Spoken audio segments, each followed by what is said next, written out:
भगवान श्री कृष्ण द्वारा अपनी देह त्याग देने के बाद द्वारिका की महिलाओं और श्री कृष्ण की पत्नियों के साथ क्या हुआ। दोस्तों, भगवान श्री कृष्ण जिनकी भुजाओं में अनंत बल था, जिन्होंने 16 लाख हाथियों का बल रखने वाले कंस को अकेले परास्त कर दिया था, जो हर तरह की युद्ध कला में निपुण थे, जिनका सामना करने का सामर्थ्य किसी भी योद्धा के पास नहीं था, जो पल भर में चाहते तो पूरे महाभारत युद्ध को समाप्त कर सकते थे, जिनकी माया के सामने किसी की माया नहीं चलती थी। लेकिन श्री कृष्ण की मृत्यु के पश्चात उनकी पत्नियों के साथ और यदुवंश की स्त्रियों के साथ क्या हुआ, जानकर हैरान रह जाओगे। तो चलिए जानते हैं, लेकिन उससे पहले यदि आप हमारे चैनल पर नए हैं तो चैनल को सब्सक्राइब अवश्य करें। महाभारत युद्ध समाप्त होने के बाद यादवों का प्रभाव काफी बढ़ता जा रहा था और वे आपस में ही संघर्ष करने लगे थे। ऐसे में एक दिन वायु देवता को दूत बनाकर देवताओं ने भगवान श्री कृष्ण के पास भेजा। वायुदेव ने भगवान श्री कृष्ण से कहा कि देवताओं ने कहा है कि आपने पृथ्वी पर पाप का अंत करने के लिए अवतार लिया था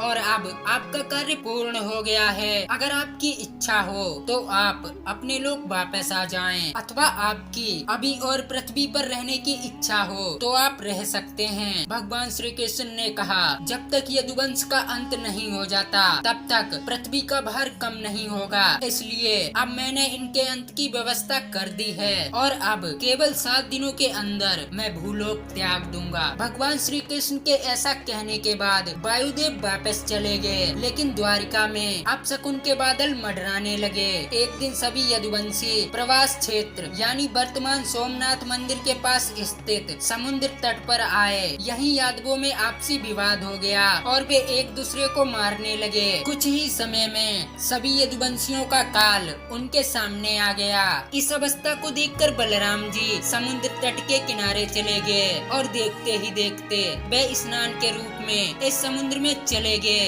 वहीं सोमनाथ मंदिर से कुछ ही दूरी पर जहां बलराम जी ने देह का त्याग किया था, वहां बलराम जी का एक मंदिर बना हुआ है। बलराम जी द्वारा देह त्याग देने के बाद भगवान श्री कृष्ण ने अपने सारथी से कहा कि अब मेरे भी जाने का समय हो गया, इसलिए मैं योग में लीन होने जा रहा हूँ। द्वारिका में जो लोग बचे हैं उन सभी को कह दो कि अर्जुन के आने के बाद वे द्वारिका को छोड़कर अर्जुन के साथ चले जाएं, क्योंकि अर्जुन के द्वारिका से जाते ही पूरी द्वारिका नगरी समुद्र में समा जाएगी। उस समय केवल मेरा भवन ही शेष रह जाएगा। इसके बाद भगवान श्री कृष्ण योग में लीन हो गए और जरा नामक शिकारी ने भगवान श्री कृष्ण के पैर में एक मृग समझकर तीर चला दिया। इस बाण के लगते ही भगवान श्री कृष्ण मूर्छित हो गए। जरा ने जब श्री कृष्ण को देखा तो वे काफी घबरा गया और अपराध बोध से दुखी हो गया। भगवान श्री कृष्ण ने तब जरा को समझाया कि ये तो मेरे विधान से ही रचा हुआ था, मैंने स्वयं ही अपनी देह त्यागने के लिए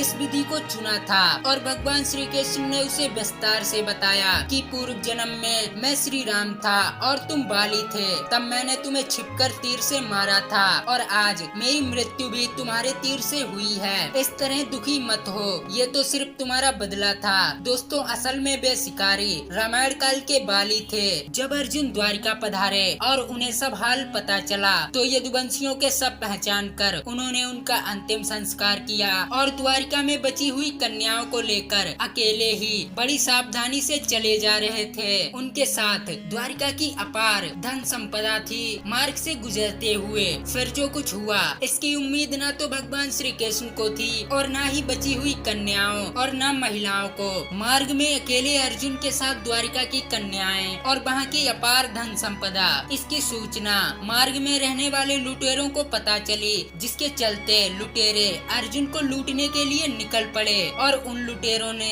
अर्जुन को चारों तरफ से घेर लिया। तब अर्जुन ने अपना गांडीव धनुष निकाला, लेकिन लुटेरे लूट की हवस में अर्जुन से नहीं डरे। अर्जुन ने जैसे ही दिव्यास्त्र को अभिमंत्रित करना चाहा, लेकिन वे विफल हो गए। ये सब देखकर अर्जुन आश्चर्य में पड़ गया। उन्होंने दोबारा अपने दिव्यास्त्र को अभिमंत्रित करना चाहा, लेकिन फिर से से वे असफल हो गए, जिसके चलते लुटेरों ने द्वारिका की स्त्रियों के साथ साथ उनका सारा धन लूट लिया और अर्जुन बहुत चिंतित होकर वहीं जमीन पर बैठ गए और विलाप करने लगे। लुटेरों ने द्वारिका की धन संपदा और वहाँ की स्त्रियों को अपने साथ ले गए। वहीं यदि भगवान श्री कृष्ण की पत्नी की बात करें तो श्री कृष्ण की मृत्यु के पश्चात उनकी पत्नियों ने देह त्याग दिया था और अंत में पूरी द्वारिका जलमग्न हो गई और कलयुग का आरंभ हुआ। तत्पश्चात अर्जुन तथा सभी पांडव स्वर्ग की तरफ प्रस्थान करते हैं। तो दोस्तों, आज की ये खास जानकारी आपको कैसी लगी हमें कमेंट में जरूर बताएं और वीडियो पसंद आई हो तो चैनल को सब्सक्राइब करके बेल आइकन अवश्य दबाएं।